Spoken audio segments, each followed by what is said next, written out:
The autumn of 1886 arrived in the Wyoming Territory not as a season, but as a verdict. It came without negotiation, without the gradual softening that Easterners sometimes called fall, that amber and crimson pageant of slow surrender.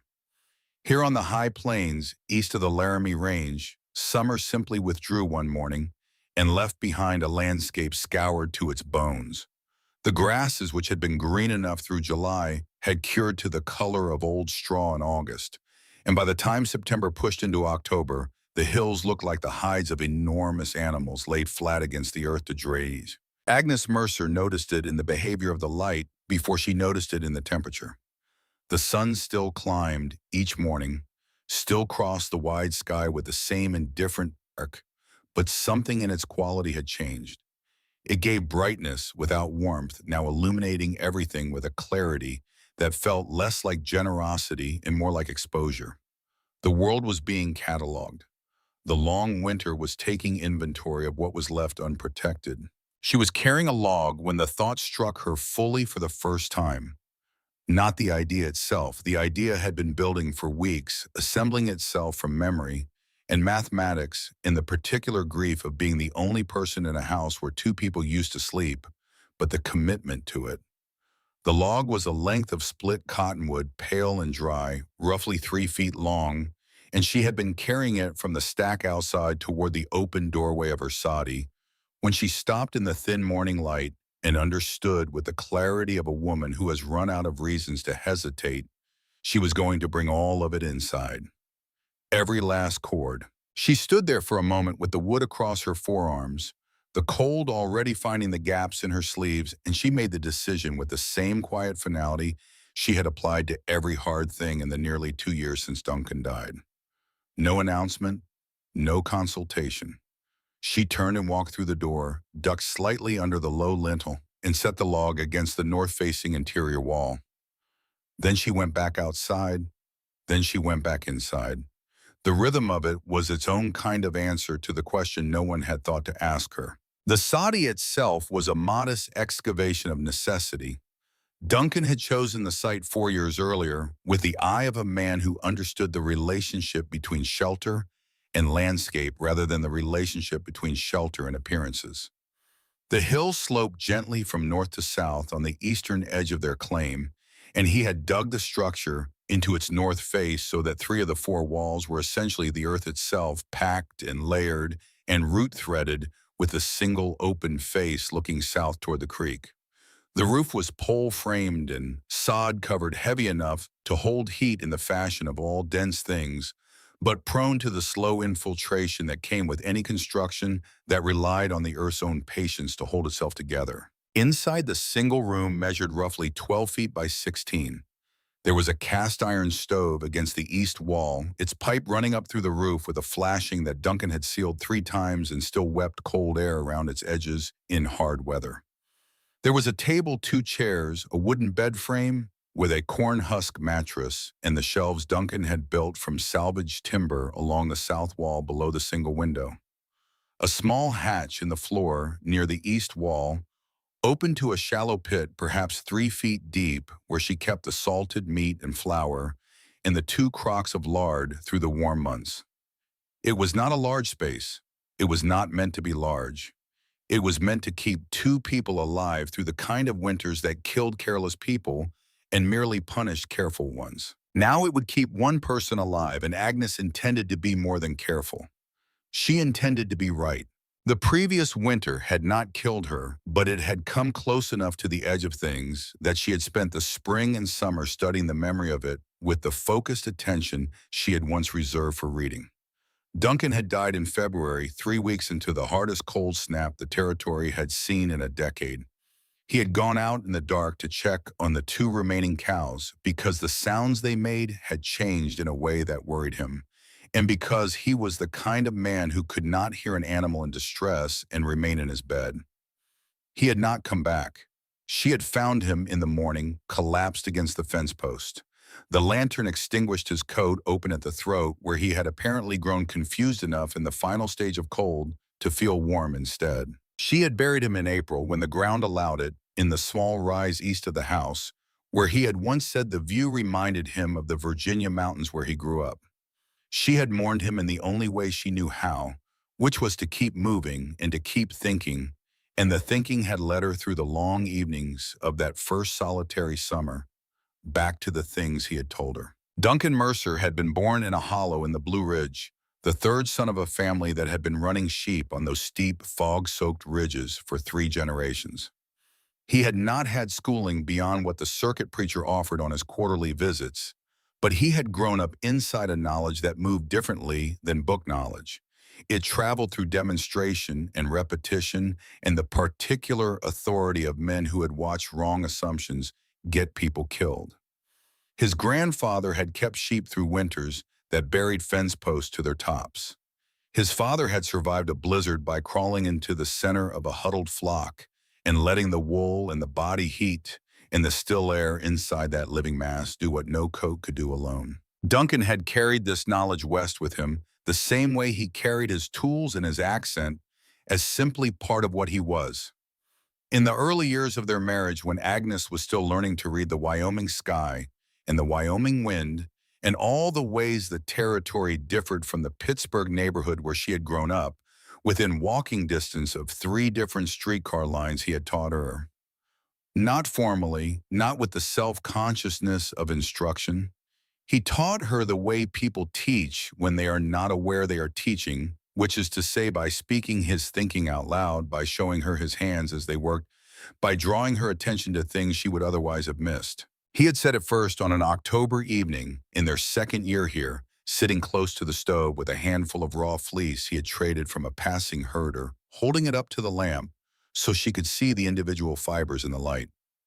The wind is the killer, Aggie, not the cold itself. The cold doesn't kill you if you can stop it from moving, he had told her. Every one of those little crimps in the wool holds a pocket of air, and the lanolin, the grease the sheep produces in its own skin, keeps that air from stirring. Still air insulates. Moving air strips everything away. A man in a proper wool coat is not warm because the wool is thick. He is warm because the wool holds the air still. The moment the wind finds a way through, the warmth goes with it. She had understood it intellectually then, and filed it alongside the other things she was learning about this life. She had not yet understood it as a principle that could be applied beyond coats and sheep, beyond the scale of the body to the scale of a house. That understanding had come later, slowly assembled from separate conversations over 4 years until the whole of it finally locked together in her mind during the long, empty evenings after Duncan was gone, when she had nothing but time and memory and the cold coming through the walls. The walls breathed. That was the problem, and she had known it for years without knowing what to do about it. Sod was dense, yes. The north and east and west walls of her soddy were nearly 2 feet thick, packed earth held together by the roots of the prairie grass. But it was not sealed. It was porous in the way that all living things are porous. The wind did not come through it as a draft, not the way a gap around a window frame lets air whistle and curl. It came through as a pervasive seeping chill, the way cold water rises through the ground after rain. It settled into the room. It settled into the bones of whoever lived in the room, and the stove burning hard against it was simply not enough. A cast iron stove heats quickly and cools quickly. It is a fire in a metal box, efficient at the moment of burning, profligate with everything it generates the moment the fire drops. The warmth goes up the chimney. The warmth radiates into the air and then into the walls and out into the cold earth beyond. You burn more wood to make more warmth, and that warmth leaves almost as fast as you make it. Duncan had explained this using the example of a stone oven. His grandmother had baked bread in a stone oven built into the side of the hill behind the family's house in Virginia, a structure that must have weighed several tons when you counted all the rock that went into it. You did not heat bread in that oven. You heated the oven for hours until the stone itself was saturated with warmth, and then you let the fire die, and you put the bread in, and the oven held its temperature almost unchanged for the better part of a day, releasing the stored heat slowly and evenly in a way no metal stove could approximate. The stone was a battery. It had taken the heat and held it. Agnes had lain awake many nights since February thinking about that oven.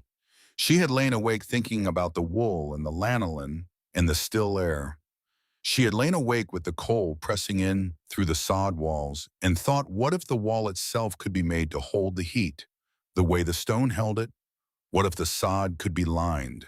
What if the interior could be sealed against the movement of air, the way the lanolin sealed the pockets in wool? The answer had come together in the way the solutions come when you have been patient enough with a problem, not in a single moment of clarity, but as a slow convergence of pieces that one morning simply fit. She needed mass for storage, and she had cord after cord of split cottonwood and pine already laid in for the winter. She needed an air barrier for the walls, and she had the memory of Duncan's teaching about lanolin, about grease, about the thing that kept water and wind from penetrating wool. She needed a medium to fill the cavity between a new inner surface and the existing sod, and she had or could get raw fleece. She had written the plan in Duncan's notebook. He had kept a small book of observations and calculations, measurements of temperature and wind, in the behavior of the stove under different conditions, numbers that meant more to him than to anyone else, but which she had found herself able to read, to extend, to annotate. She had filled 3 new pages with her own handwriting, tighter and more angular than his, working out the rough arithmetic of thermal mass, the estimated volume of the wood she would stack, the likely insulating value of packed fleece against the wall cavity she intended to create. The numbers were not precise. Duncan himself had written estimate only needs testing, besides similar calculations in his own pages. But the principle was sound. The principle had been tested by generations of Blue Ridge shepherds in Wyoming winters, and the simple observed fact that a rock left in the sun retains its warmth long after the sun goes down. She had committed to it. The notebook went into the pocket of her work apron, and she had begun. The matter of the fleece was the first obstacle, and she had solved it in a way that cost her more than she had anticipated. A herder named Eli Pruitt came through the valley in early October with a flock he was moving to winter pasture in the southern lowlands, a lean, weathered man with a dog that moved like water around the edges of the sheep. Agnes had walked out to the road and flagged him down and asked whether he had raw fleece to sell or trade. He did 6 large sacks of it, shorn in the summer, and not yet clean, still heavy with lanolin and the smell of the animal. The price he named in Guashao was beyond her. She went back to the house and stood for a long moment in front of the shelf where Duncan kept his tools, and she opened the wooden box. The tools had been good ones. Duncan had accumulated them over 15 years of careful work and selective purchase: a set of chisels with handles worn smooth by his particular grip, 2 hand planes, a draw knife, a brace, and a full set of bits, a crosscut saw that could take a tree apart with a patience that was almost meditative to watch. She had kept them because they were his, and because she was not yet sure what it meant to give away something that still held the shape of a person's daily life. She kept the hammer, the small wood chisel she would need for the construction work ahead, and the narrow coping saw. Everything else she carried out to Eli Pruitt, who examined each piece with the unhurried attention of a man who knows the value of things and who finally looked up and nodded. The 6 sacks of fleece sat inside her doorway that evening, smelling of sheep and earth and the particular pungency of lanolin, which is not an unpleasant smell. If you understand what it means waterproof, it means sealed, it means the air inside is not going anywhere. Agnes sat with her back against the sod wall and looked at them in the lamplight for a long time before she stood up and began to work. The process of lining the walls was slow and physical in a way that made her understand for the first time why Duncan's hands had always been so different from her own. She had salvaged boards from a collapsed outbuilding a mile down the creek the previous spring, loaded them onto the small wagon behind the remaining cow, and stacked them against the south face of the soddy without a clear plan for their use. The plan was clear now. She needed to drive anchor points into the sod walls and hang the boards from them, creating a cavity of 3 or 4 inches between the new wooden surface and the existing earth. The cavity would hold the fleece. The fleece would hold the still air. The still air would hold the warmth. Driving anchors into sod is not the same as driving nails into wood. The earth gives and shifts, compresses, and then expands, and a nail driven straight in will work its way loose given enough time and temperature change. Duncan had told her this when they were building. The shelves had shown her how to drive a sharpened wooden peg at an angle first, then drive the nail through the peg into the packed earth behind it so that the peg's grain worked against the pull. She used the same method now, cutting pegs from the straightest pieces of salvaged wood, driving them with the hammer until their heads were flush with the sod surface, then nailing the boards across them. It was slow. Her right shoulder began to ache from the hammerwork by the end of the first day and did not stop aching for the remainder of the week. She worked from the north wall first, the one that faced the prevailing wind, the one that Duncan had always said was where the cold entered most insidiously, even though you couldn't feel a draft from it. She fitted the boards from the floor up, leaving the narrow gap, and when a board reached the height of the existing shelf brackets, she simply worked around them. The room shrank by 4 inches on each wall, which does not sound like much until you are standing in a room that is already 12 feet wide, and you realize that 4 inches is the difference between comfortable and constrained. Then came the wool. She sat on the floor for hours at a stretch, her legs folded beneath her, pulling apart the compacted clumps of raw fleece with her fingers, loosening them back into something airy before feeding them into the cavity behind the boards. She used a length of narrow dowel to tamp them down, working by feel, pressing the fleece into the lower sections before adding more above. The smell was extraordinary in the small room. Not unpleasant, but overwhelming awe and grease and something faintly mineral, the smell of a living thing that had been part of a landscape different from this one. She imagined Ruth Cobb's face if she could see it, imagined the story Ruth would carry home to tell at supper. Imagine the particular cadence of the valley's sympathy for poor Agnes Mercer, who had taken leave of her grief and her good sense simultaneously, and she permitted herself a thin private smile and kept working. It was during the wool packing that Walter Cobb first appeared in her yard. She heard his horse before she saw him, the particular flat sound of hooves on frost-hardened ground that carries differently than hooves on soft dirt. She continued working for a moment, fingers deep in the fleece, before she rose and stepped to the door. Walter was still mounted, sitting his horse, with the upright posture of a man who rarely rode for pleasure and always rode with somewhere to be. He was 58 years old, square-built, and deliberate, with a face that had been weathered past the point where aging could make much additional impression. He was a decent man.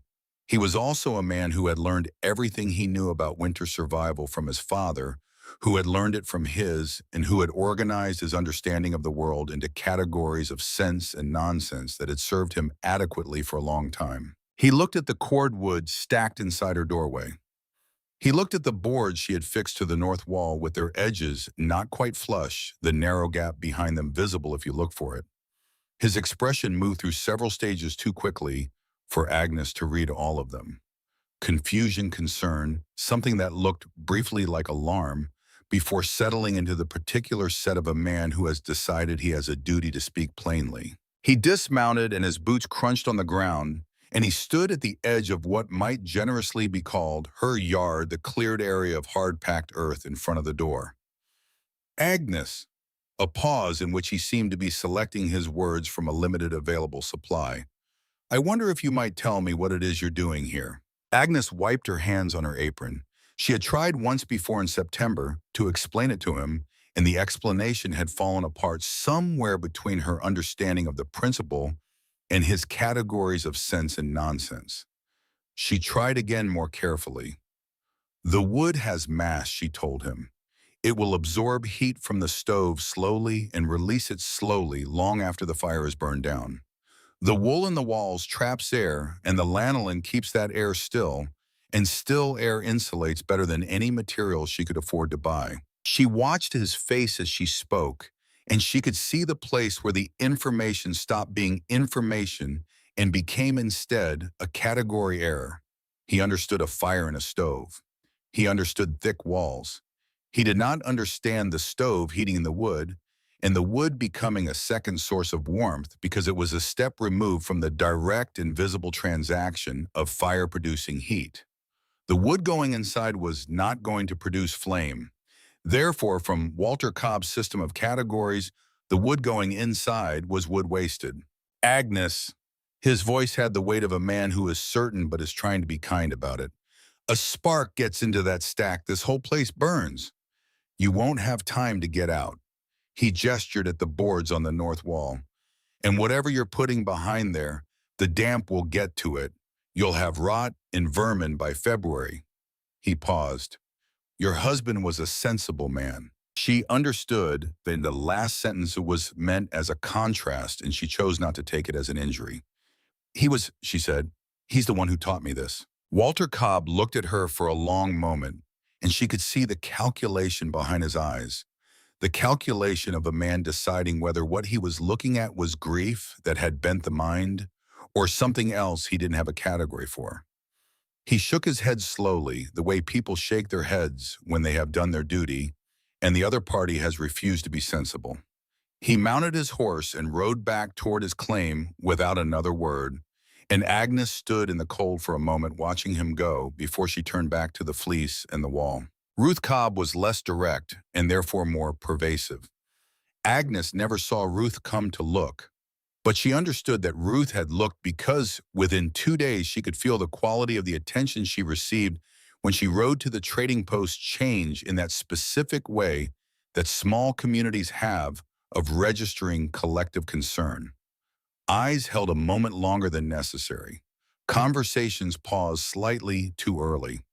Ned Farrow's wife, a stout and generally cheerful woman named Harriet, stopped her outside the post and asked with the careful brightness of someone asking a real question through a polite one. How are you getting on, Agnes? Are you managing all right out there? Agnes told her she was managing very well, thank you. Harriet's smile had the texture of someone who has received an answer that confirmed rather than relieved her worry. Only one person's attention felt different. Vera Aldridge lived on a small claim 2 miles to the east, a compact woman of about 60 with gray hair worn in a single braid and eyes that had the quality Agnes associated with people who have spent long periods of time outside in large landscapes. They registered detail without appearing to search for it. Vera's husband, a trapper named Robert Aldridge, had died 6 years earlier. He had been a man who spent months at a time in the high country and who had learned his survival. Agnes had gathered from fragments of conversation over the years, partly from the Ute and Arapaho people, whose territory this had been, and in some cases still was.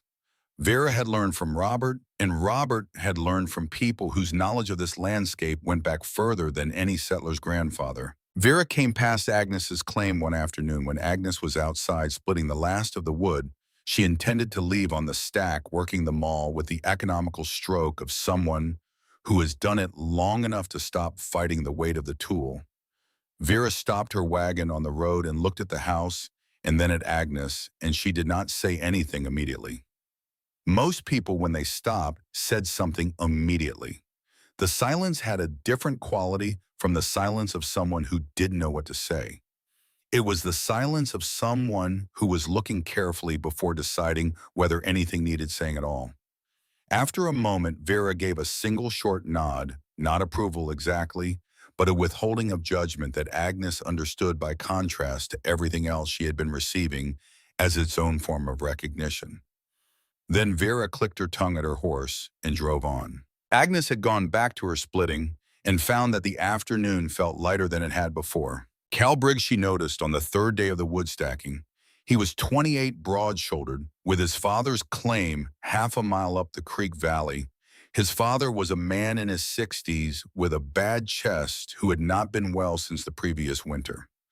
Cal had no reason to come past Agnes's place on his way to or from anything, but she saw him twice in 3 days, both times a good distance from the property line, both times angled in a way that suggested he was not quite going where his direction implied.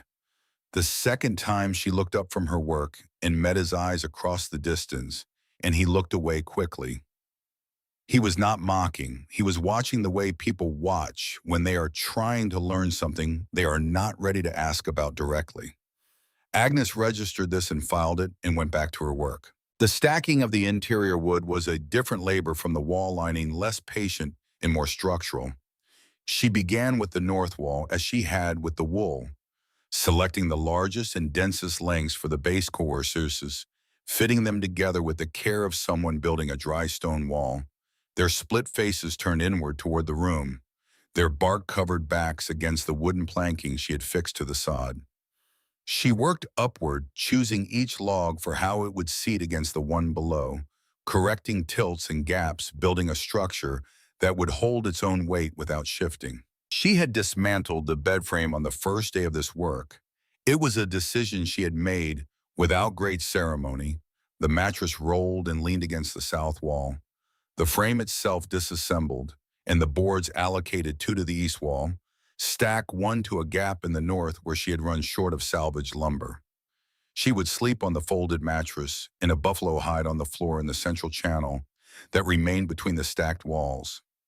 The table was moved against the doorway, which was the only wall not being lined. The two chairs went on top of the table.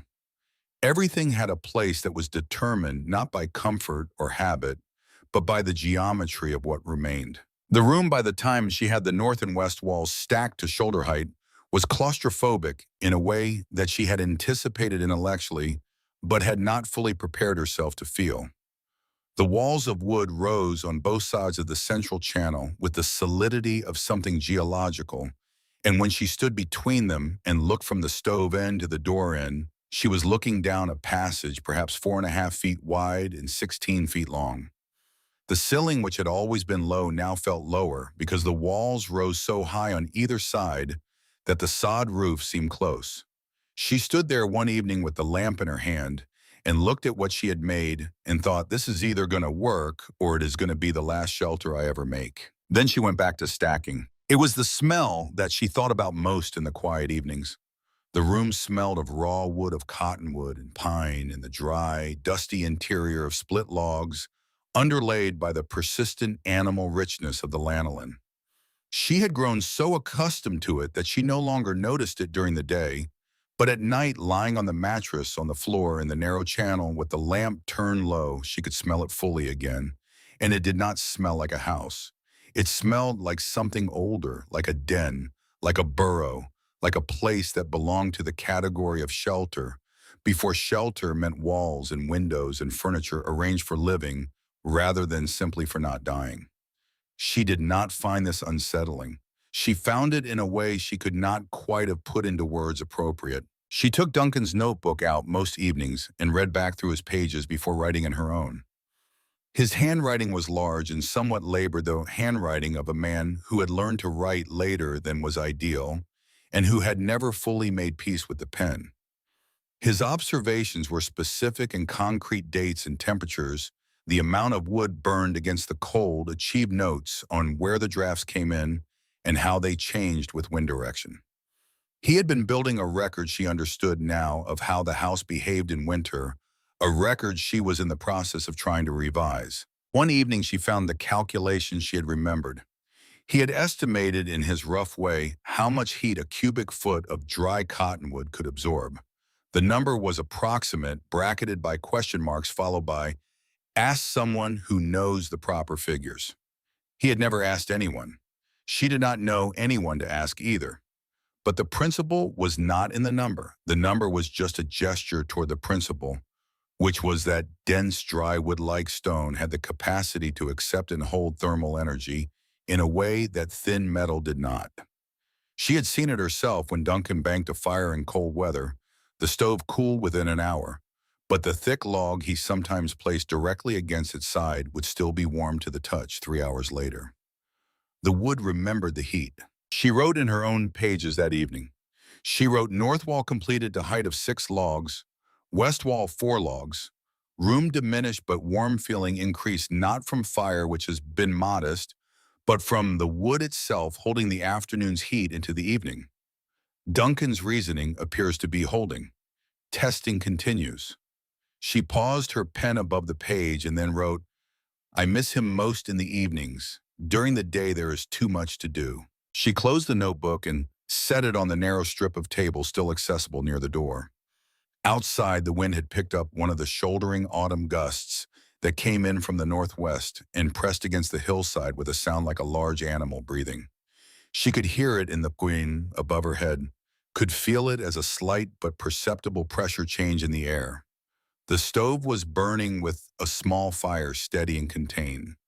She placed her palm against the nearest course of stacked cottonwood, not on the stove side, but on the far side the wood that had been receiving the room's warmth for the past 4 hours. It was warm, not hot, not in the way the stove's body was hot, but unmistakably genuinely warm, in the same way a sun-heated rock holds warmth into the blue hour after sunset. She held her hand there for a long time, feeling the heat the wood had gathered from the room's air and was now beginning to give back. The principle was working at the small scale. The question was whether it would work at the scale of 3 days and 3 nights of the worst weather the territory could produce. She pulled her hand back and looked at her palm in the lamplight, at the calluses that had built up over the past weeks, at the small cut across the base of her index finger from a splinter that had not fully healed. These were the hands of someone who had committed to a direction. There was no useful anxiety in that. The work was either sufficient or it wasn't, and she would know when the weather told her. That evening, for the first time since she had begun, she sat without working. She sat in the narrow channel between the walls with her back against the stove-side wood stack and her knees drawn up, and she allowed herself to simply exist in the space she had made. The lamp threw a warm circle of light that caught the pale ends of the split logs on either side, the darker planking visible at the upper edges, the slight glint of lanolin in a tuft of fleece that had escaped the packing at one corner. The smell was wood and wool and lamp oil and the faint mineral sharpness of the cold outside, which she could sense rather than feel present at the margins held back from the center. She thought of Duncan sitting in the same room in the chair that was now stacked against the door with a handful of fleece near the lamp. His voice when he explained things was always unhurried, as though the information were not going anywhere, and neither were they. "Anyone can see it's too thin for warmth on its own," he had said. "The warmth comes from the air. The lanolin is just the keeper. It tells the air stay." She had understood then. She understood more fully now. She understood it differently than she had then, because then she had been a student, and now she was a practitioner. And between those two positions lies all the territory of experience. The fire in the stove settled with a soft tick of contracting metal. Outside, the wind ran along the hill and curved around the exposed south face and pressed briefly at the window before moving on. Agnes stayed where she was for another hour before banking the fire and lying down on the mattress in the dark. She woke before dawn to a silence that was different from the silence of ordinary nights. She lay still for a moment, identifying it. The wind was gone, not quieted, gone. The complete absence of it after weeks during which it had been such a constant presence that she had stopped consciously hearing it had a weight to it, a pressure of its own. She rose and went to the window. The sky was the color of old pewter flat and close without the depth that clear skies have even in darkness. The stars were not visible. The horizon to the north was indistinguishable from the sky above it. The temperature had dropped. She could feel it through the single-pane glass even before she opened the window a crack to confirm. The air that came in was not merely cold. It had the specific qualities she had felt once before in the winter of her second year here, the night before the storm that had kept them inside for 4 days and killed 2 of their sheep. It was air that had traveled very far from somewhere very cold and had picked up none of the territory's residual warmth along the way. Duncan had told her what this stillness meant. He had told her the morning looks deceptive, that the calm before a real storm is not a reprieve but a gathering, the weather pulling its resources back before it commits everything at once. She looked at the horizon for a long time, at the pewter sky in the invisible north, and felt the absence of wind as a held breath. She calculated quickly. The east wall was not yet stacked. She had perhaps two-thirds of the wood she had intended to place on the south side of the interior, the section nearest the stove that would benefit most from direct radiant heat. The seal around the window was adequate, but not perfect. The water barrels, she had two large barrels, and one smaller cask were full, which she had seen to the previous week, but the meat and flour were still in the floor hatch, rather than in the accessible center of the room. She stood at the window for one more moment, looking at the sky, at the land below it, at Walter Cobb's property half a mile to the west, where a thin thread of chimney smoke rose perfectly straight in the dead air. Then she spoke to the empty room, or perhaps to the notebook on the table, or perhaps to the person whose handwriting was in the notebook, whose voice she could still reconstruct precisely in her memory. 3 days, maybe less. She put on her coat and went back to work. The east wall took the better part of 2 days to complete, and Agnes worked those days with a focus that had less in common with industry than with prayer. The repetitive physical forward-leaning commitment of someone who has understood that preparation and faith are not different things, but the same thing approached from different directions. She selected the wood for the east wall with more deliberation than she had used on the others, choosing the densest lengths, the pieces of cottonwood that had weight disproportionate to their size, the ones that Duncan had always called the good pieces, and set aside for the coldest nights. She was not saving them for burning. She was saving them for holding, which is a different kind of fire management entirely. The room, by the time she finished the east wall, was no longer a room in any conventional sense. It was a channel, a passage, a throat of wood with a human life at its center. The stacked logs rose on three sides to a height of nearly 5 feet, leaving only the south wall with its window and the door wall relatively open.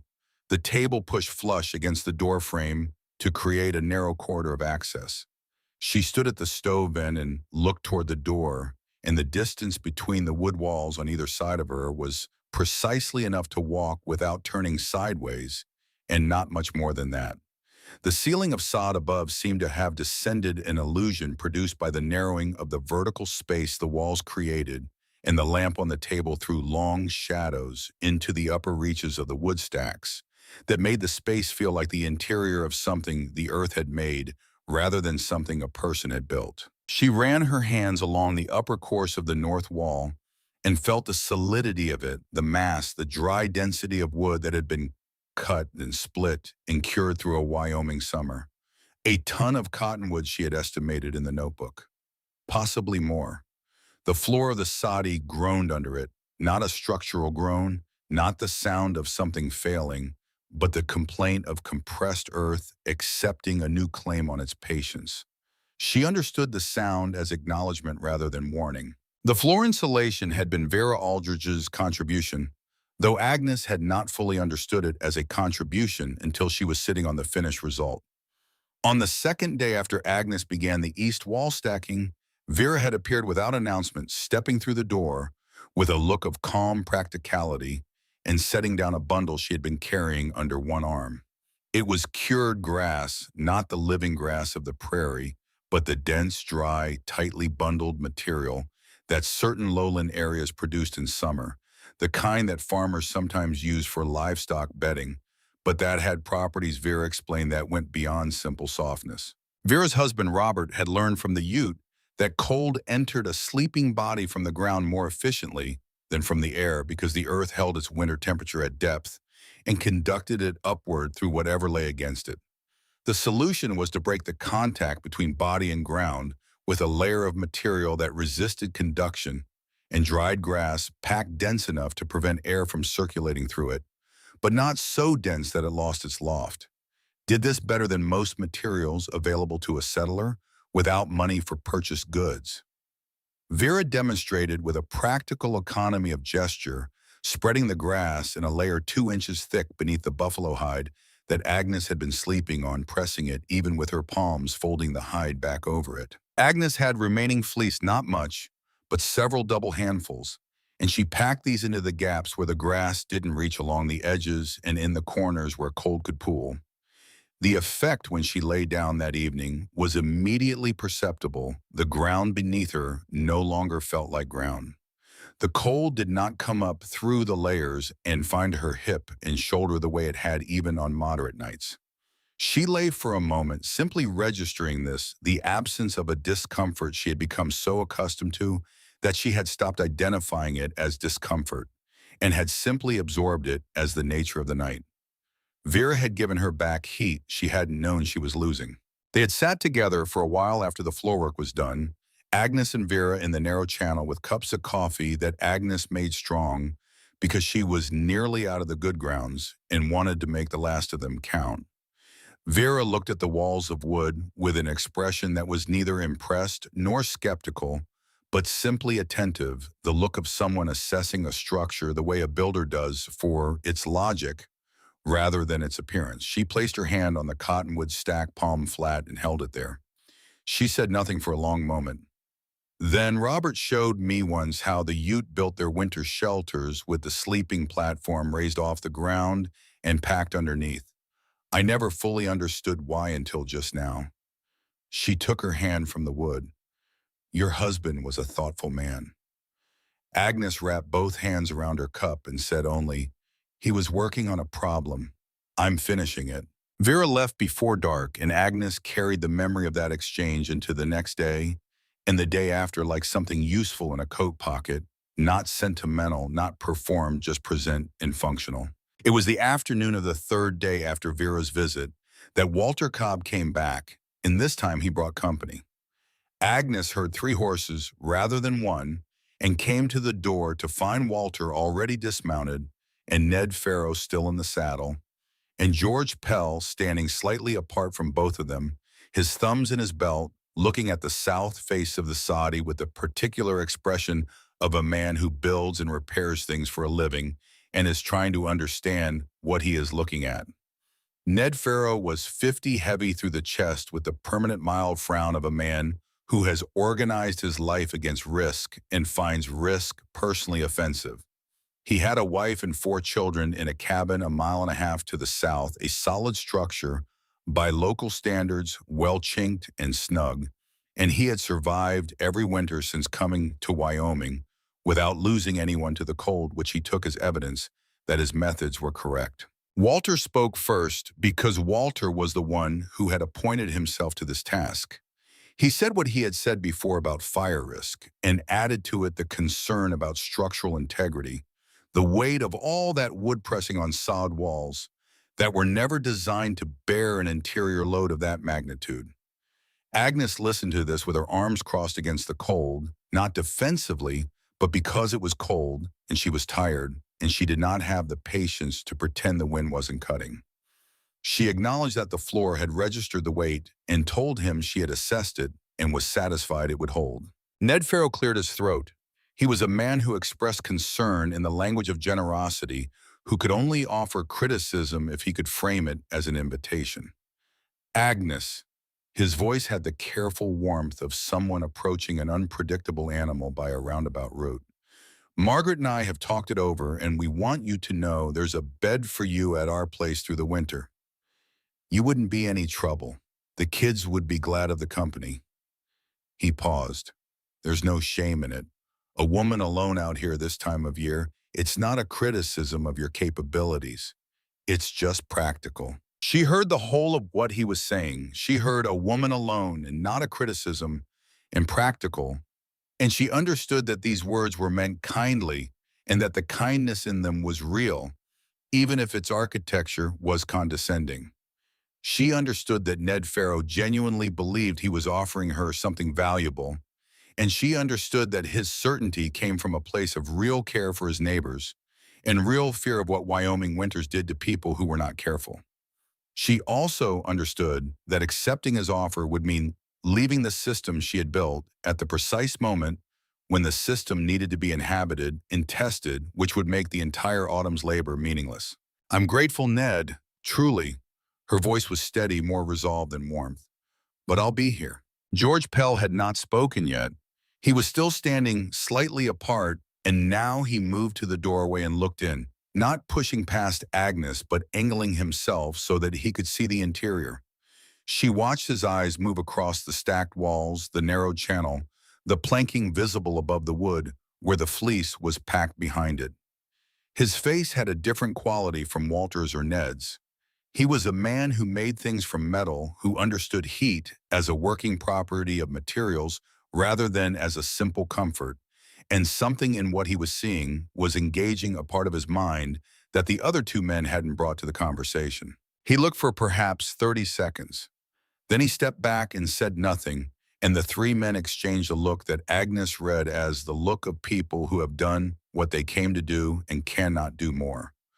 Walter gave her a final assessment, not unkind but final, and mounted his horse. Ned Farrow said he hoped she would reconsider and that the offer stood. George Pell looked at her once more before he mounted, and the look was not pity and not admiration, and not quite either of those things, but something in between, something that felt like a question he hadn't finished formulating. They rode off, and Agnes stood in the cold in front of the door and watched them go, and for the first time since she had begun the work, she felt the weight of it differently. Not the physical weight which she had been carrying for weeks without complaint. The other weight, the weight of being entirely alone in a conviction of having committed fully to a principle that no one around her could test or verify or share, of having staked her survival on the word of a dead man and her own reading of a notebook full of approximations and question marks. She stood in the cold for a long enough moment that her breath had made a small cloud around her before she went inside. That night, she lay on the floor in the dark and allowed herself to ask the question she had been refusing to ask since September.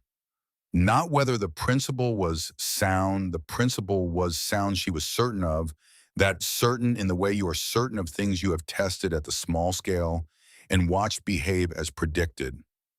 The question was whether she had executed the principle correctly, whether the cavity behind the planking was deep enough, whether the fleece was packed at the right density, or whether she had compressed it too much in her thoroughness and lost the loft that made it useful, whether the wood she had chosen was as dry as she believed, or whether some of it still held moisture at its core that would limit its ability to store heat.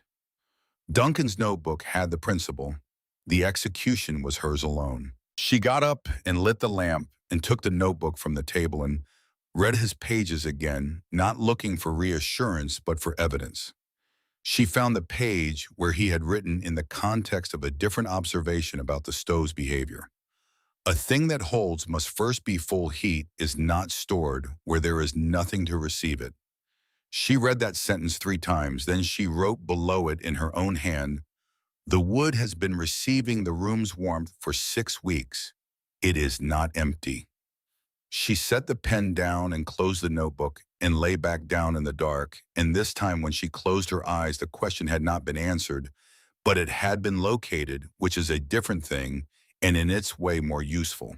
George Pell came back 2 days later alone. She was at the window when she saw him coming, a lone figure on horseback, moving along the creek road at an unhurried pace that did not have the urgency of a rescue mission or the deliberateness of another intervention. He tied his horse at the fence post and knocked at the door frame, which was how people knocked when there was no door to knock, on just a blanket hung across the opening for what warmth it could provide. Agnes pulled the blanket aside. He came in and stood in the narrow channel between the walls and looked around with the same focused attention he had brought to the doorway 2 days earlier, but now without the presence of the other men. He was free to look longer and more carefully, and she could see him working through it. He reached out and pressed his palm to the north wall, stacking the same way Walter had done, but where Walter had lifted his hand immediately, as though confirming a suspicion of wrongness. George held his there and waited. He felt what she had felt, the absence of cold, the faint stored warmth radiating outward from the dense wood. He let his breath out slowly. "How long has this wall been stacked?" 18 days on the north, she told him. 12 on the west, 4 on the east.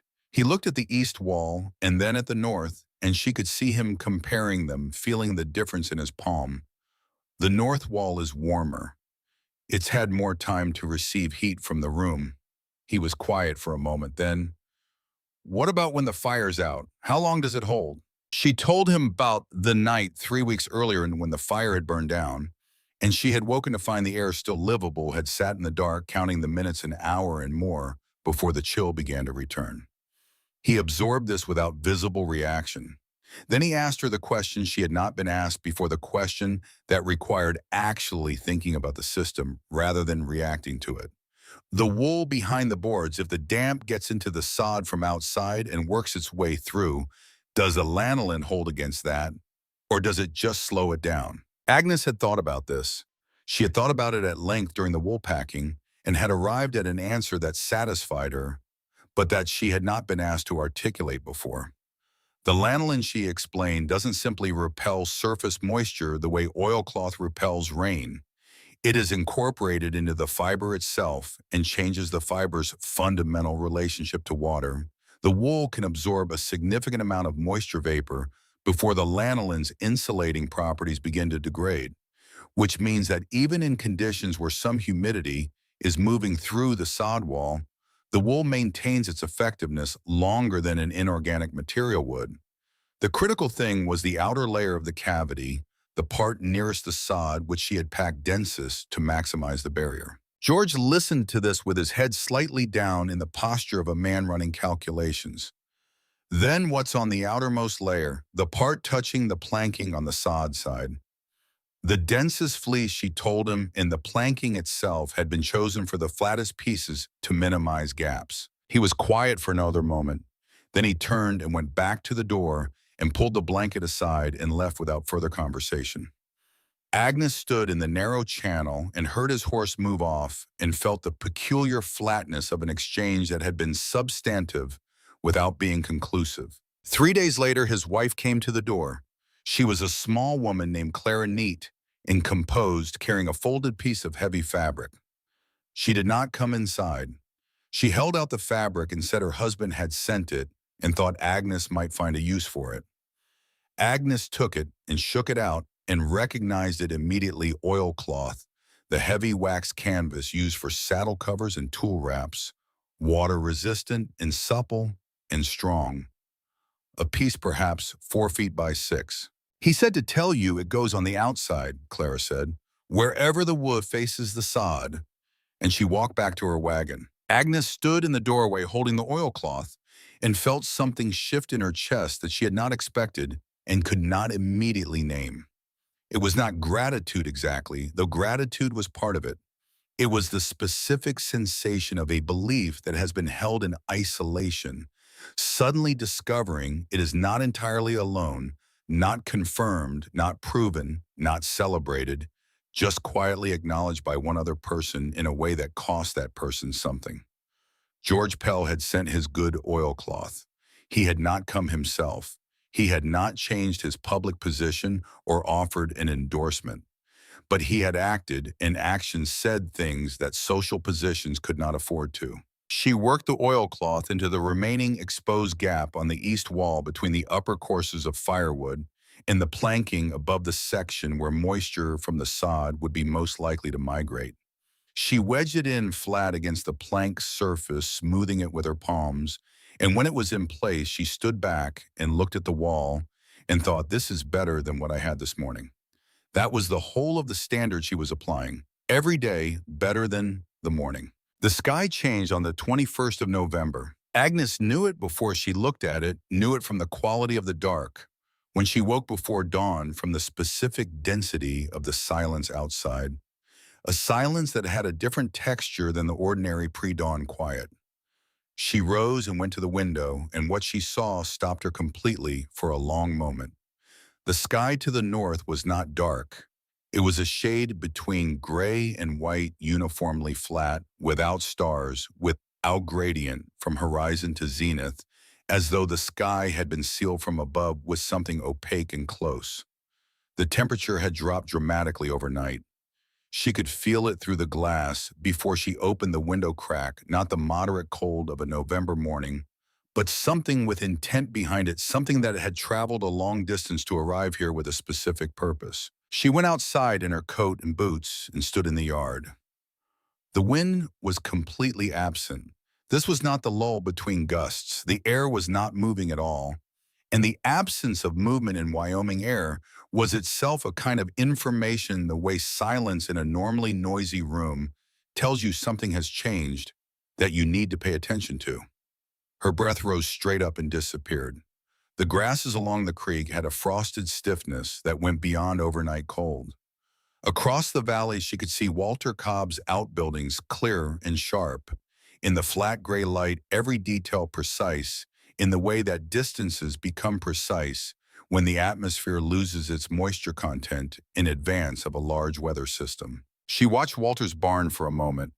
The cattle that usually moved around the yard in the early morning were not moving. They were standing in a group against the lee side of the barn, packed together, heads down, the way cattle stand when something in the air has told them that movement is a luxury they cannot afford. She had seen this behavior once before, 3 winters back, and she knew what it meant the same way she knew what the stillness meant, the same way she knew what the color of the sky meant. This was not a coming storm. This was the weather committing itself to something large. She went back inside and assessed rapidly. The east wall stacking was complete. The fleece was packed behind all 3 lined walls. The oilcloth was in place on the east side. The floor insulation was holding. The window seal, she went to the window and ran her finger around the frame and found 2 places where the gap was wider than she would have liked, packed them with the last of the leftover fleece tucked in with a table knife. She pulled the blanket away from the door and examined the door frame, which was just an opening in the sod with a wooden frame set into it that Duncan had built in the first year, hung with a blanket because they had never had a proper door. She found 2 pieces of the heavy canvas she had kept from an old flour sack and tacked them over the gaps at the top and sides where the blanket didn't quite reach the frame. The water barrels, she checked them. Both large barrels were full. The smaller cask held perhaps 2/3 of its capacity. She refilled it from the larger barrel using the small tin ladle, bringing it to the top. 3 barrels of water, enough for drinking and minimal cooking for 10 days if she was careful. She would not be able to go outside to collect snow and melt it if the storm was bad enough, and she had no way of knowing yet how bad this one would be. The meat and flour were in the floor hatch near the east wall. She pulled the hatch open and brought everything up: the salt pork wrapped in cloth, 2 smoked links of sausage, a small smoked ham. She had been saving the flour in its sealed crock. The lard, a paper twist of salt, a jar of dried beans. She stacked these in the section of channel nearest the stove, within easy reach, and closed the hatch and set the small rag rug back over it.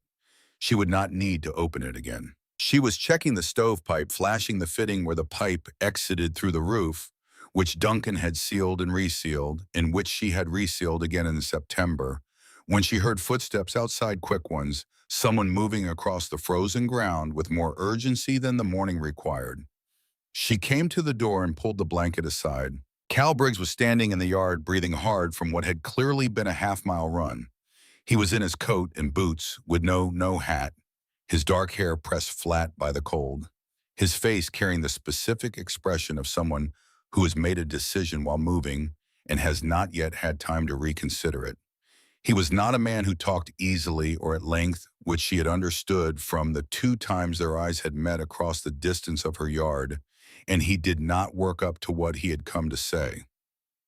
"My father's cabin." He paused to catch his breath. "I've been doing what I watched you do the past 3 weeks.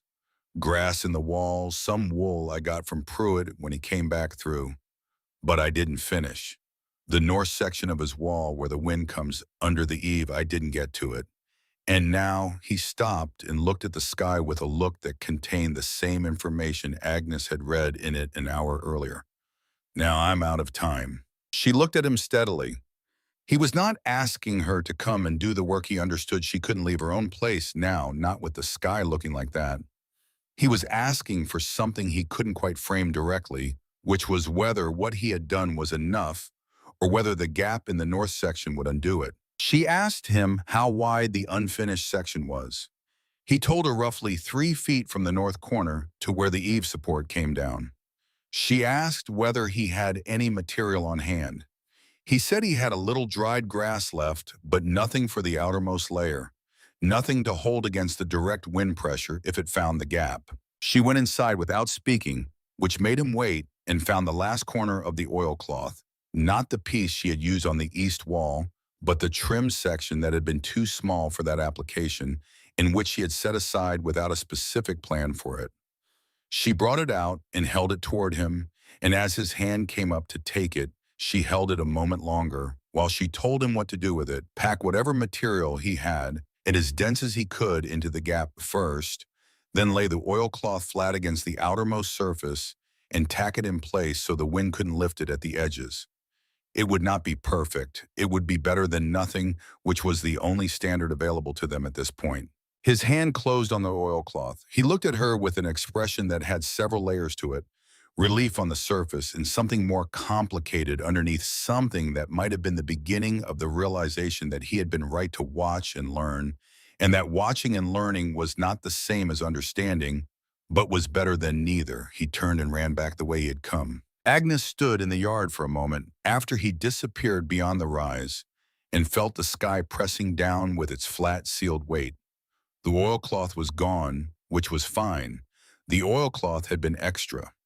She went inside and pulled the blanket firmly across the doorframe and tacked its edges to the wood with the small finishing nails she had kept for this purpose, making it as close to a sealed barrier as blanket could be, which was not very close, but was something. The first flakes came in the early afternoon, not a beginning so much as a suggestion, sparse, unhurried flakes that drifted without apparent direction, as though the sky were simply shedding something it had accumulated. Agnes watched them through the window for a while, tracking individual flakes against the gray-brown background of the hillside.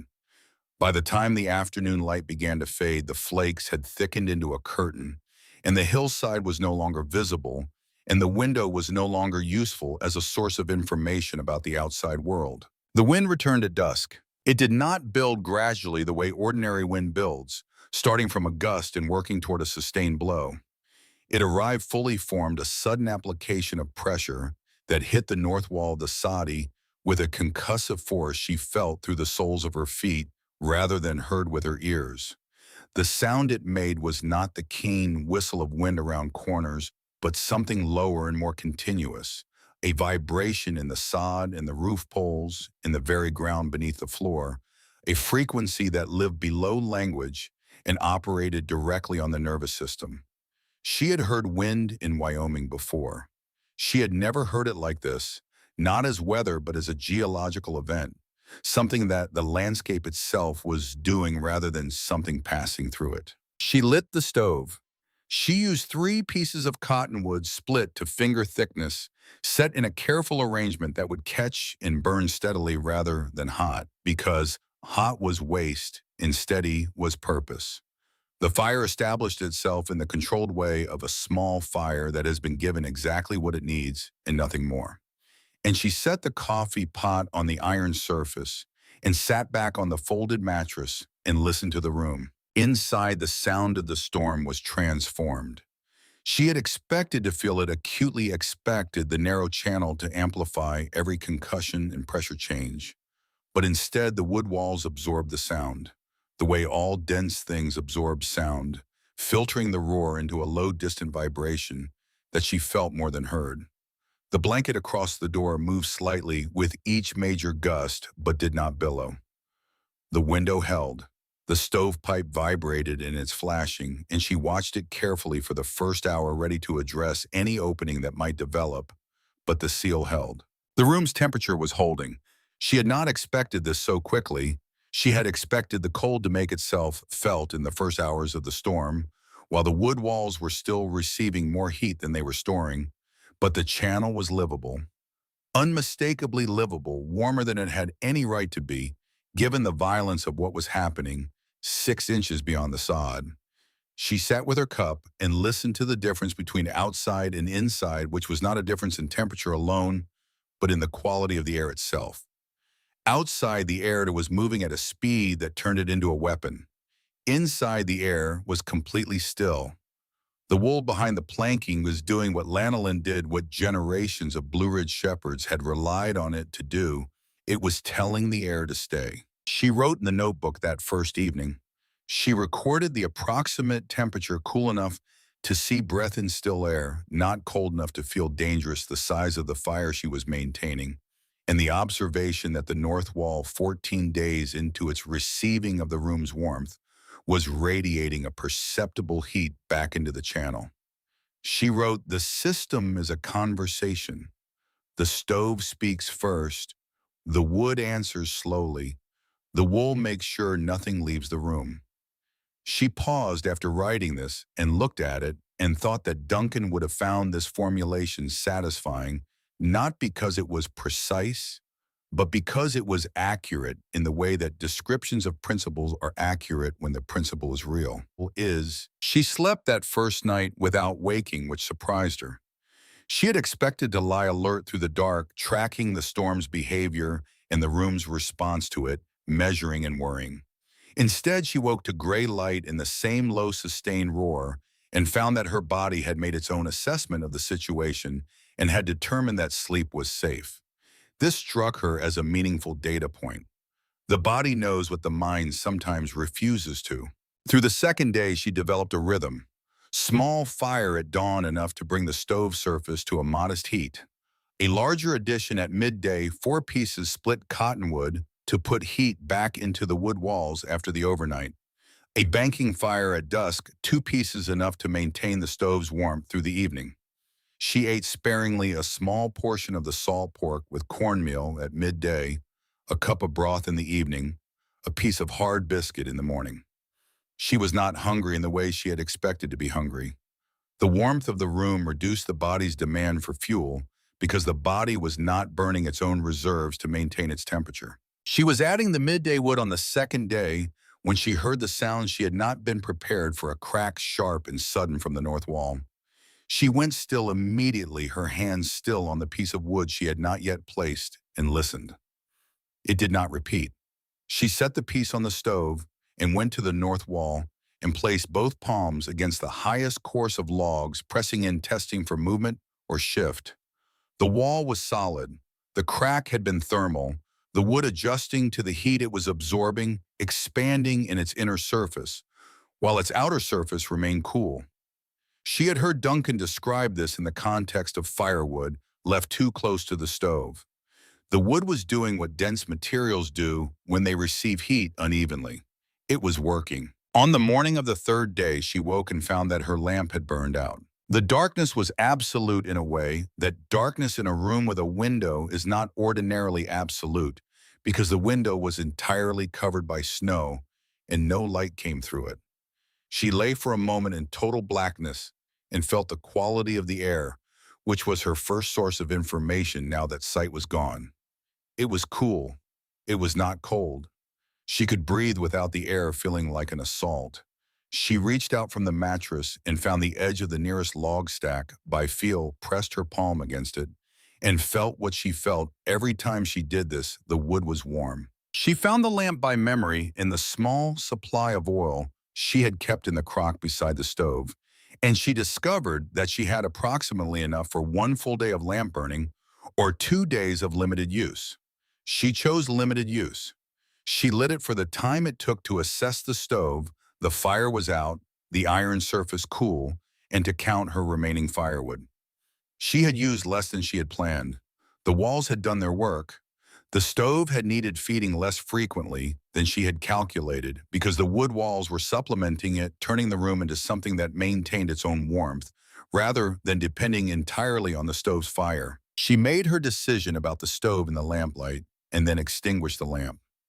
In the dark, she built the smallest fire she could sustain, 2 pieces of the thinnest split wood. She had enough to put a modest heat back into the stove surface, and she sat in the total darkness, with her hands around a cup of water that was not quite cold, and she listened to the storm, which was doing exactly what it had been doing for 72 hours, everything it was capable of. The question she had been carrying since October, the question about whether she had executed the principle correctly, was being answered in the dark in the only way principles ever get answered, which is through the accumulated evidence of a thing continuing to work when tested. The room was warm enough. She was not in danger. The system was holding. And yet the darkness had its own test to apply. In total blindness, without the ability to see the fire or the walls or the notebook or any of the objects that organized her sense of where she was and what she was doing, She was reduced to sensation and memory. And the sensation was of a room that was holding its warmth in the dark, and the memory was of a man explaining a principle by lamplight with a handful of raw fleece. And the distance between those two things, between the teaching and the proof, was exactly the length of her adult life. In this territory, measured in winters, survived, and one not survived, in all the labor between. She sat in the dark and waited for the brim of light that she could not see yet, but knew was coming, and she thought about Cal Briggs running across the frozen yard with no hat, and whether the oilcloth had been enough for the north section of his father's wall, and whether his father's chest had made it through the night, and whether what she had sent him with was sufficient, or whether she had kept it too long before deciding to give it. These were the questions that the darkness amplified, the ones that had no available answers, and that she could do nothing about, and that demanded to be felt anyway. The light, when it came as a gradual reduction of the dark rather than as light itself, a shift from absolute black to a deep gray at the window edge that told her the snow was not completely blocking it after all, that there was a few inches of pale sky visible at the top of the pane. She rose and lit the lamp from the remaining oil and used it long enough to add 2 pieces of wood to the stove and to write the following in the notebook. Morning of day 4, fire maintained at minimum, room temperature livable, north wall holding heat. I believe we are close to the end of it. The wind has changed its notes, still loud but lower, less percussive. A storm changes its voice when it begins to exhaust itself. She capped the pen and closed the notebook and extinguished the lamp. Then she sat in the near dark and listened, and what she heard beneath the sustained vibration that had been the constant of the past 3 days was the first unmistakable suggestion of diminishment, not silence, not yet, but the beginning of the reduction of something that had been spending itself for 3 days and was running low. The storm was not over, but the storm was tiring, and she was not. The silence arrived without announcement. One moment the low vibration was present, that sustained geological note that had reorganized itself into the background of Agnes's consciousness over 3 days, and then it was simply gone, and the absence it left was so complete and so sudden that she sat upright from the mattress in the dark and held her breath, certain for one disoriented moment that something structural had failed, that the silence was the silence of a collapse rather than the silence of a storm that had finally spent itself. She pressed her palms to the floor. The ground was solid. She pressed one hand to the nearest log wall. Warm, dry, intact. The storm had not taken anything. It had simply stopped. She lay back down and listened to the new quiet for a long time without moving. It had a texture she had not anticipated, this silence. It was not neutral the way ordinary quiet is neutral, but had the specific quality of something that follows an enormous expenditure of force, the quiet of exhaustion rather than the quiet of rest. The world outside had been doing something violent for 72 hours and had now stopped, and the stopping had a kind of gravity to it that she felt in her chest. She breathed slowly and let herself register it fully before she moved. When she finally rose and lit the lamp, the last of the oil, she knew enough for perhaps 4 more hours of use.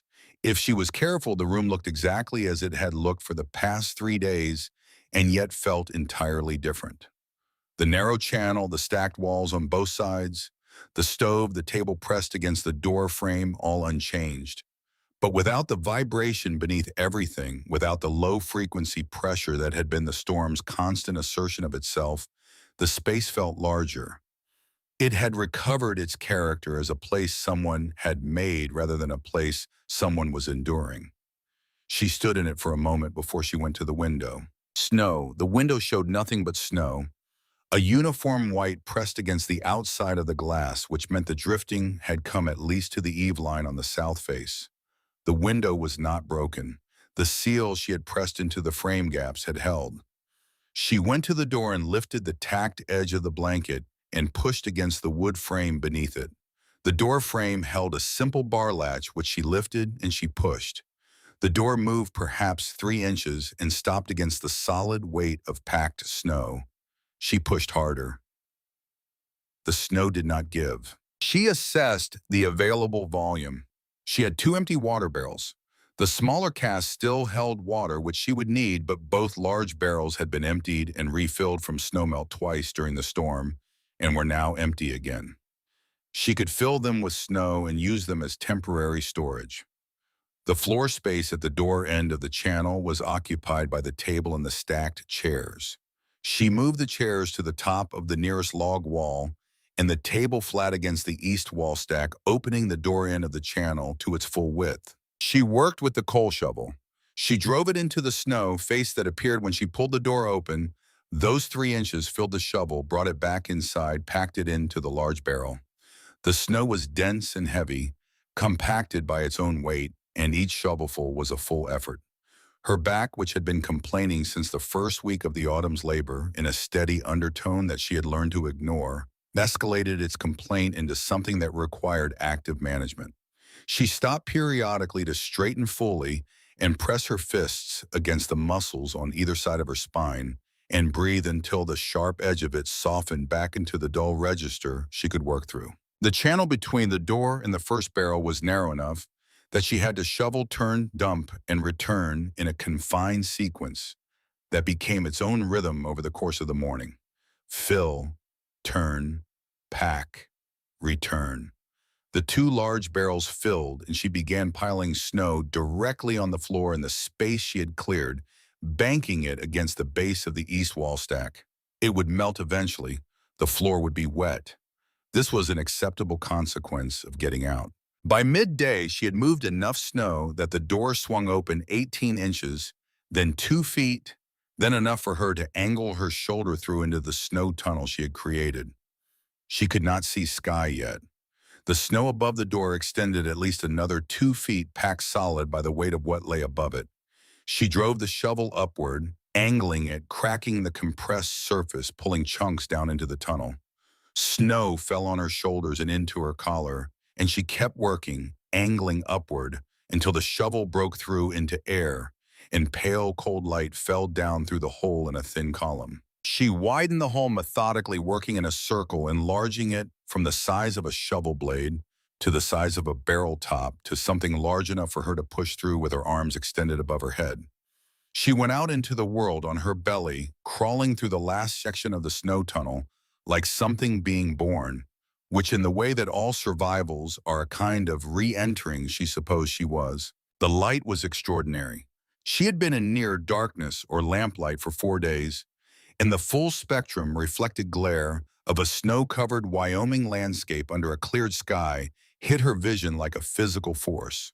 She squinted and shielded her eyes with her forearm and stood slowly in the deep snow, sinking to her thighs, and waited for her eyes to adjust. The world was unrecognizable, not in the sense that she didn't know where she was, but in the sense that the landscape she had lived in for 4 years had been replaced with something that shared its geography but not its texture. The hills were smooth. The creek was invisible beneath a surface that ran unbroken from one hillside to the other. The fence posts that marked the edge of her claim were visible only as slight irregularities in the snow surface humps, where the post caps had caught the drifting at a slightly different angle. The soddy itself was barely visible. She had emerged from the south, faced the open face, but the sod roof was drifted over, and the north and east and west faces were buried to their tops, making the house look less like a structure than like a slight rise in the landscape, indistinguishable from the hill it was dug into. She stood in the deep snow and breathed the cold air which tasted of nothing at all, pure and empty, and she turned slowly to take in the full circumference of the transformed valley. Walter Cobb's place was visible in the distance. The barn roof had a foot of snow on it, and she could see from here that one of the outbuilding walls had given way. The roof line collapsed inward on one side. A thin thread of smoke rose from the cabin chimney. He was alive. The cattle she had seen huddled against the barn on the morning before the storm were not visible in the yard. She looked for them for a moment and could not find them, and the absence of them in the post-storm yard told her something about how the storm had spent itself on Walter Cobb's claim. She spent the better part of the next day expanding the tunnel into something that functioned as a trench to the surface wide enough to walk through rather than crawl. The packed snow walls of the trench had the blue-white quality of compressed ice and held their shape without additional support. By the second day after the storm, she could move between the door of the soddy and the open air in an upright posture, though the distance was perhaps 8 feet, and the trench walls rose above her head. She cleared the window from the outside, digging down to the glass and removing the packed snow in blocks, and when the daylight came through the window again, the interior of the channel felt suddenly and dramatically different, not just brighter, but more like a place that was continuous with the living world rather than sealed away from it. She was clearing the last of the snow from the window surround when she heard the sound of someone moving across the crusted snow surface, the specific crunching compression of snowshoes crossing a settled drift. She straightened and looked toward the sound. Walter Cobb was making his way across the white field between his claim and hers, with the careful, deliberate progress of a man on homemade snowshoes navigating terrain that does not forgive inattention. He was carrying a shovel over one shoulder. His coat was the heavy buffalo coat he wore only in the worst weather, and his face above his scarf had the weathered, slightly hollowed look of a man who had not slept well in several days. He was perhaps 100 yards out when he saw her standing beside the cleared window, and he stopped. The stop lasted perhaps 4 seconds. She could see him processing what he was seeing, a woman standing upright in the open air beside a cleared window, without distress, without the desperate posture of someone who had survived by the thinnest margin, without any of the evidence of catastrophe he had clearly been steeling himself to find. She watched him absorb this information against whatever he had been imagining during the walk over, and she watched something in his posture change. Not relax exactly, but reconfigure the set of a man prepared for one kind of conversation, discovering he was arriving at a different one. He came the rest of the way across the field in silence and stopped at the edge of the trench she had dug. He looked down into it at the cleared window at the door she had excavated. He looked at her. His mouth opened, and he seemed to have several things to say and to be unable to locate the one that fit the situation. What came out was Agnes. We thought the storm, it was a bad one. She said the words carrying no judgment, just acknowledgement of a shared fact. She invited him inside. He followed her through the trench and through the door and into the channel, and he stopped just inside the door the same way he had stopped in the snowfield, because the thing he encountered was not what he had expected to encounter, and he needed a moment to process it. The air in the channel was cool, but not cold in the specific way she had come to think of as the room's achieved state, the temperature of a place that has been managed rather than fought over, that has reached a kind of equilibrium between the warmth being generated and the cold being excluded. His breath when he exhaled made a very faint cloud that dissipated immediately. In truly cold air, it would have hung visible for a second longer. She watched him fill the air with his lungs before he consciously registered what he was feeling. The involuntary deep breath, the slight loosening in the shoulders, the way the body communicates its assessment before the mind has finished forming an opinion. He took off his scarf. He kept his coat on because he had just come in from the cold and the room was cool, but he took off his scarf, which meant his body had told him the room was not a threat. His eyes moved along the wood walls, then up to the planking above the wood stacks, where the tuft of fleece was visible in the corner, then to the stove where the fire was burning with a modest steadiness that a man accustomed to fighting Wyoming winters with the largest fire he could build would read immediately as insufficient. He crossed to the north wall, the one she had stacked first, the one with the most accumulated days of heat absorption, and he took off his glove and pressed his bare palm flat against the wood. She had felt this herself dozens of times. She had never watched someone else feel it for the first time, and watching Walter Cobb's face in the moment, his bare palm registered the temperature of that wall, was the nearest thing to external confirmation she had received for all of it. Not his words, which were still forming, but the involuntary response of a face encountering something that contradicts its expectations without any avenue for denial.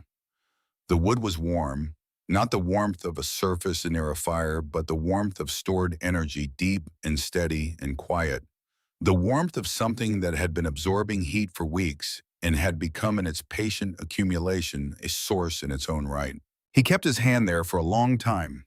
Then he lowered it and turned and looked at her, and she could see the specific difficulty of a man who has been publicly wrong about something and who is now required to find the words for it without having previously developed a vocabulary for this particular situation. He was not a man who apologized often. He was not a man who had needed to. He looked at the wall and then at her and then at the fire and then at the floor. And when he finally spoke, his voice had the quality of something that has been compressed and is now being carefully released. We lost the cattle.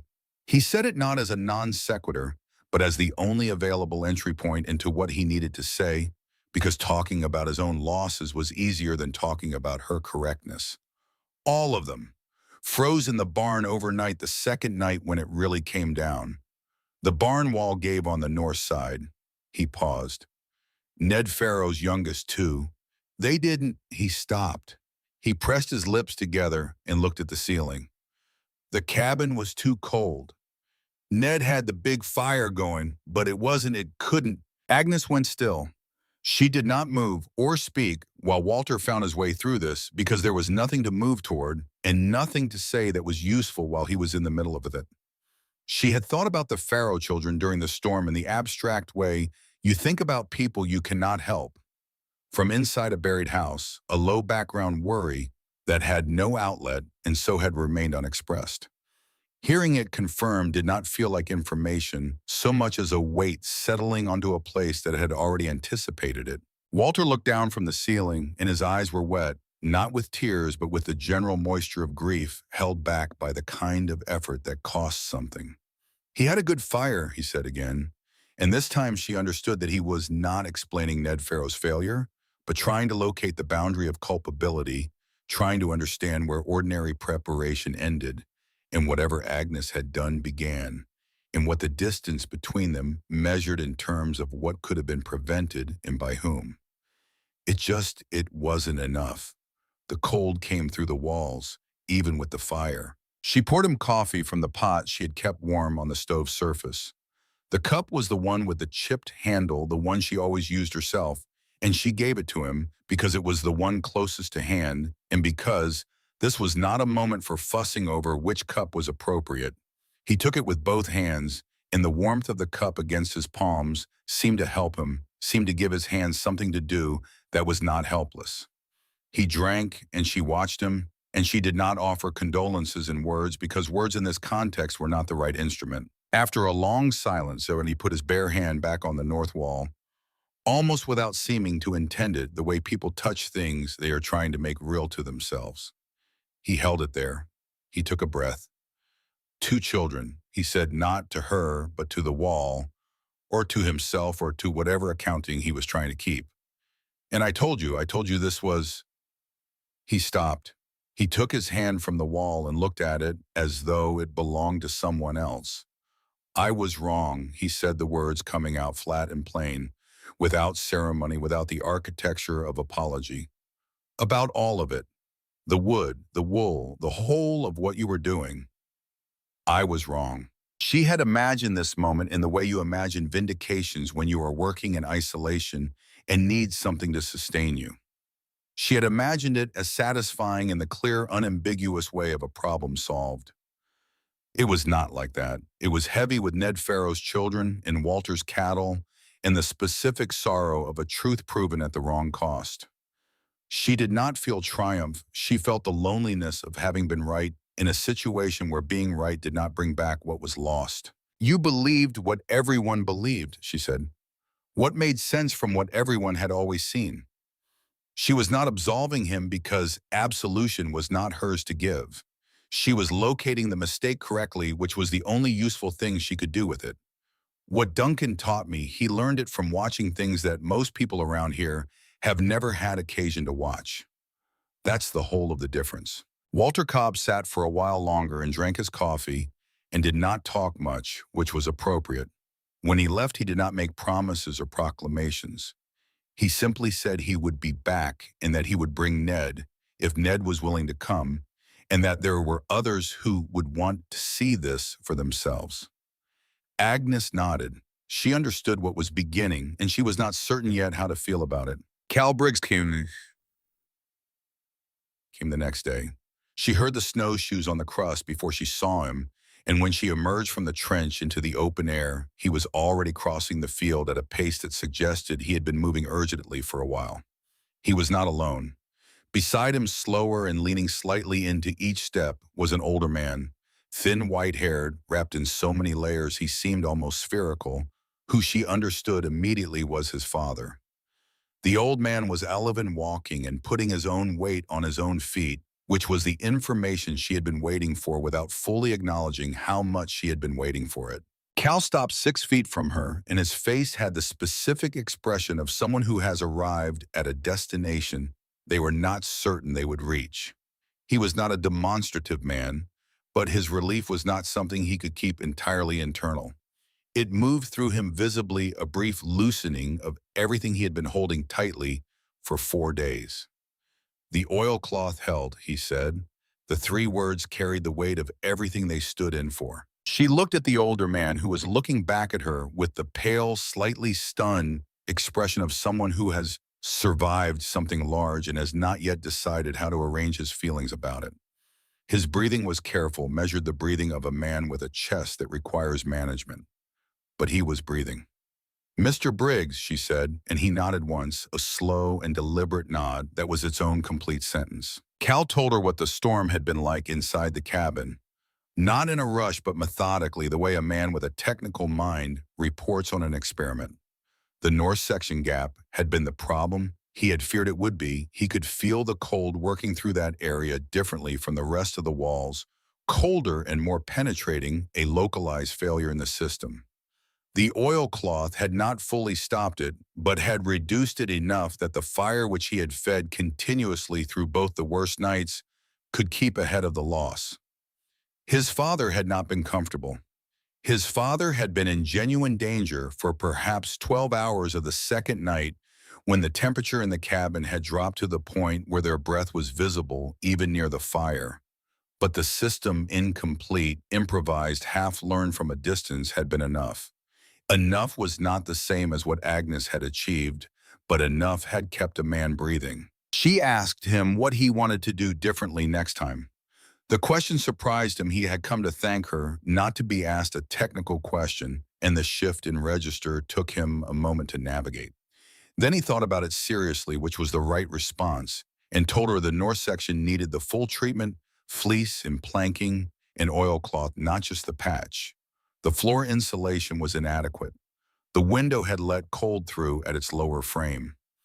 Agnes listened and nodded and asked a few questions, and by the end of the conversation, they were standing in the snow outside her trench talking about heat loss and air sealing and the thermal properties of available materials with a directness and focus that Cal had clearly not had access to before, because no one around him had been willing or able to have this conversation until now. Before he left, he asked her if she would be willing to show him the interior, the full system, the way the planking was fitted to the sod and the wool packed behind it. She brought him inside and showed him everything, walking him through each element and its purpose, and she watched his face move through the understanding, the way she had watched Walter Cobb's move through recognition, but differently, because Cal was younger and had less to unlearn, and was arriving at the information with a readiness that Walter's certainty had never permitted him. When she showed him the notebook, not all of it, just the relevant pages of calculation and observation, he read carefully, tracing Duncan's rough numbers with his finger, asking about the units Duncan had used and whether the estimates had proven accurate. She told him the truth. The estimates had been right in direction, if not in precision. The wood held heat longer than Duncan's numbers predicted. The wool had performed better than she had feared in the damp. The floor insulation had made a difference she had not fully anticipated.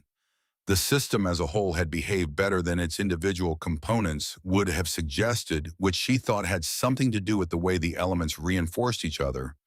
The wool reducing air movement, the wood storing the heat that the reduced air movement kept in the room, the floor insulation preventing the ground from pulling warmth downward through the body. Each piece made the others more effective than they would have been alone. Cal asked if he could copy the relevant pages of the notebook. She hesitated. The notebook was Duncan's, his handwriting, his observations, the accumulated record of a mind she had loved and lost, and copying it felt like a form of dilution, like distributing something that derived its weight partly from its particularity. But she thought about what Duncan would have said about that hesitation, and she thought she knew. He had not been a man who hoarded understanding. He had explained things to anyone who asked, had sat for hours with neighboring homesteaders, talking through problems of construction or livestock management or crop rotation without any sense that the knowledge was his to protect. The notebook was his, but the principle it contained belonged to whoever could use it. She gave Cal the notebook to copy in his own time and returned to her when he was finished. She kept this transaction simple without ceremony, because making it ceremonial would have made the hesitation more significant than it needed to be. He tucked it carefully inside his coat against his chest, understood by this gesture that he knew what he was holding, and left with his father moving slowly beside him across the snow. Vera Aldridge came on the fourth day after the storm, driving her small wagon on runners she had fitted for winter, the horse finding its way through the broken surface of the track with the careful intelligence of an animal that has done this before.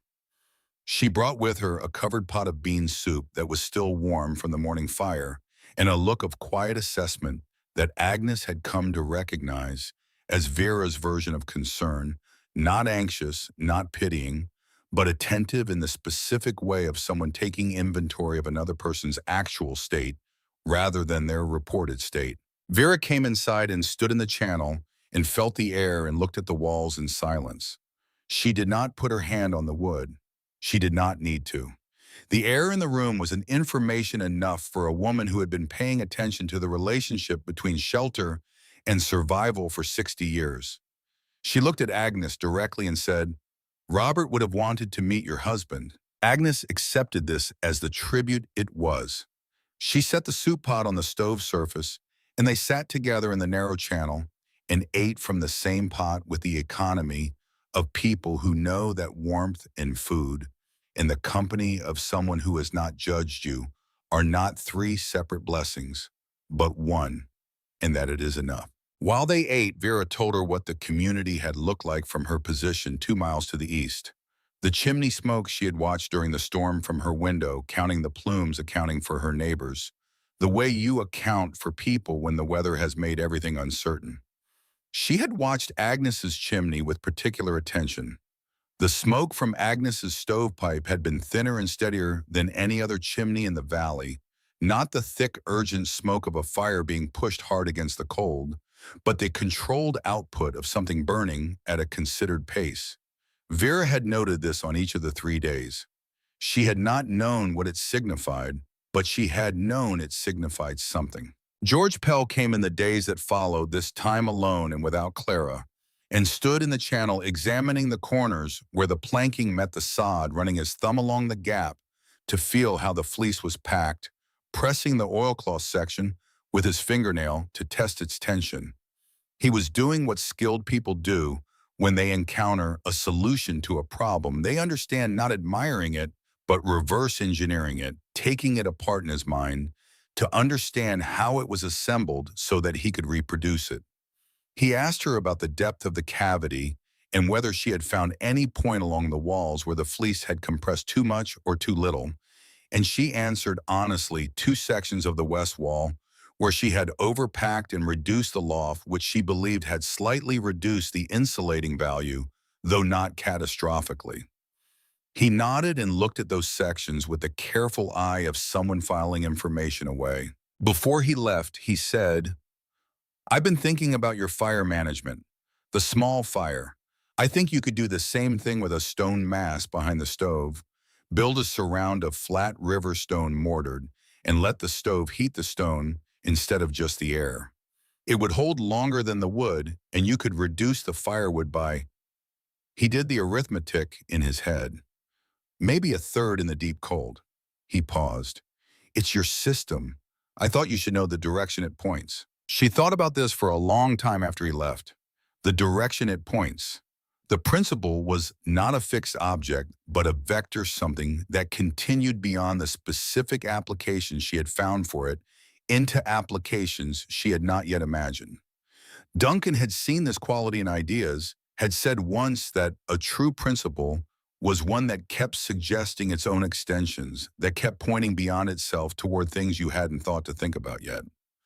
George Pell, who had spent his working life understanding the behavior of heat in metal, had just pointed beyond her application toward the next one. She wrote this in the notebook on a new page in her own hand. G. Pell suggests stone surround behind stove thermal mass directly in heat path reduces firewood demand by estimated 1/3. Principle extends. To be tested. She dated it and set the notebook down and looked at it on the table, Duncan's handwriting, on the early pages her own on the later ones. George Pell's idea in the newest ink, and understood that the notebook had become something different from what it had been. It was no longer a record, it was a conversation. More people came in the days that followed as the tracks between claims became passable, and the first shock of the storm's aftermath gave way to the slower, more difficult process of accounting for everything that had been lost and everything that had held. They came variously, some out of curiosity, some out of grief, one or two with the barely concealed urgency of people who are rethinking something they had been certain about and are not ready to admit this directly. Agnes showed them all the same things: the planking, the cavity, the packed wool, the log walls, the notebook. She explained the principle each time in the same terms, not simplifying and not elaborating beyond what was useful. And each time she explained it, she found the explanation becoming slightly more precise, as though the act of articulation was itself a form of continued learning. Ned Farrow did not come for 2 weeks. When he came alone on a morning when the cold had moderated enough that the tracks between claims were navigable without snowshoes, and he came without announcement, appearing at the edge of the yard at a time when Agnes was outside clearing the final extent of the snow trench to make it a proper walkway. She saw him and straightened and waited, and he crossed the yard slowly, not because the footing was difficult, but because he was moving like a man who is carrying something very heavy and is not certain where he is going to set it down. He did not come inside. He stood at the edge of the cleared area in front of the door and looked at the snow-buried roof of the soddy, and then at the clear window, and then at Agnes, and his face had the permanent altered quality that grief leaves on certain faces, the specific look of someone who will never again see certain things without seeing other things at the same time. He was 50 years old, and he looked older in the way that specific losses age you, not by adding years, but by removing something that had been keeping the years at bay. He said nothing for a long time, and she did not fill the silence because the silence was his, and he had come to leave something in it. Finally, I know it wouldn't have changed what happened if I'd done what you did. I know that. I needed to come and see. He looked at the window. I needed to see that it worked. She did not tell him he was wrong about whether it would have changed things, because she did not know if he was wrong, and because this was not a moment for the assertion of her own knowledge. She simply said, "Do you want to come inside?" And he came inside, and she showed him everything: the planking, the fleece, the wood walls, the small fire burning with its deliberate economy, and he listened with a quality of attention that was different from all the others. Not the attention of a man evaluating a system or extracting technical knowledge, but the attention of a man trying to understand something after the fact, trying to make it make sense in a way that would let him carry it forward rather than being crushed by what was behind him. When he left, he shook her hand, which was not a common gesture between neighbors in this valley, and which she understood as him giving her the most formal acknowledgement he knew how to give. She watched him walk back across the snow in the clear winter light, and she felt the weight of everything the winter had contained pressing on her at once: the labor of autumn, the 3 days in the dark, the cold that had not reached her, the cold that had reached others. Ned Farrow's hand in hers, and she stood in the clear trench in front of her door and let herself feel all of it without deflecting it into the next task. The practice that the community came to call Mercer lining spread through the valley with the specific momentum of knowledge that has been proven in the worst possible conditions. It spread not as a technique passed from person to person by word of mouth in the imprecise way of oral knowledge, but as something demonstrated and explained, and then demonstrated again with the notebook as its anchor and Agnes as its interpreter. She did not present herself as an inventor. She corrected anyone who suggested it. This was Duncan's understanding applied extended and tested. She was the one who had tested it, and she would take credit for the testing. The understanding belonged to the Blue Ridge Shepherds, who had passed it from father to son for generations, and to a man who had carried it west in the same worn coat he wore for everything else, and who had explained it by lamplight to a woman from Pittsburgh who had understood it deeply enough to stake her life on it. George Pell built his stone surround the following autumn and reduced his winter firewood by nearly a third as he had predicted. He adapted the design twice in the following 3 years and eventually was building the surrounds into new structures from the ground up, mortaring the river stone into the wall behind the stove location before the stove was even set. Cal Briggs finished his father's cabin properly that same autumn, the full treatment on every wall, and his father survived 2 more Wyoming winters before his chest finally declined past the point that any insulation could address. Cal took what he had learned and applied it to 4 other structures in the valley in the years that followed, always explaining the principle rather than just the method, always crediting Agnes, and through her, Duncan, always making sure the people he was helping understood not just what to do, but why it worked, so that they could extend it themselves when the specific conditions required extension. Walter Cobb rebuilt his barn with a double wall on the north and west, faces packed with dried grass, and finished with salvaged boards, and lost no cattle to cold in any of the 3 subsequent winters. He was not a man given to public declarations, and he did not make one about what he had been wrong about. But in the conversations he had with other men in the valley over the following years, in the slow, practical discussions that happened in the trading post, and along the fence lines and over the sustained work of fixing what the winter had broken, he was consistent and specific.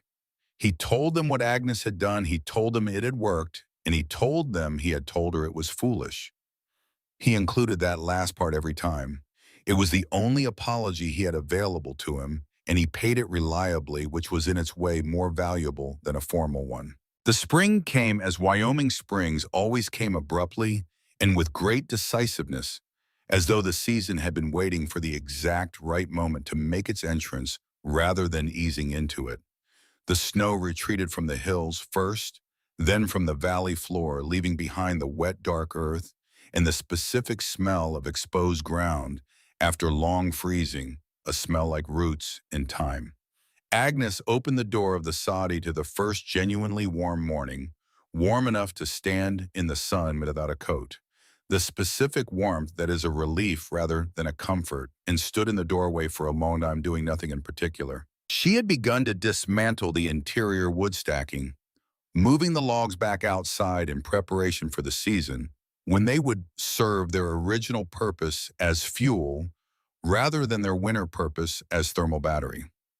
The process of dismantling was faster than the process of building had been, which was always true of these things, and the room expanded back toward its original dimensions with each course she removed. It would never feel as large as it had before she built the walls, because she had lived in the narrow channel for long enough that her sense of the space had reorganized itself, but it was recognizable again as a room rather than a passage. She had kept one modification permanent. The planking on the inner surface of the walls stayed with the wool-packed cavity behind it. She had no intention of removing this. It had performed as she had built it to perform, and there was no reason to return to the unlined sod. The room would be cooler in summer because of it, which was not nothing in a Wyoming July, and warmer in winter because of it, which was the whole point. She recaulked the gaps between the planks with fresh fleece in the sections where she had compressed it too much, improving the coverage, addressing the 2 problem sections she had identified to George Pell. She made notes in the notebook about what she had done and why. It was while she was making these notes that she turned to a new page and held the pen above it for a moment, looking at what the notebook had become over the course of nearly 2 years.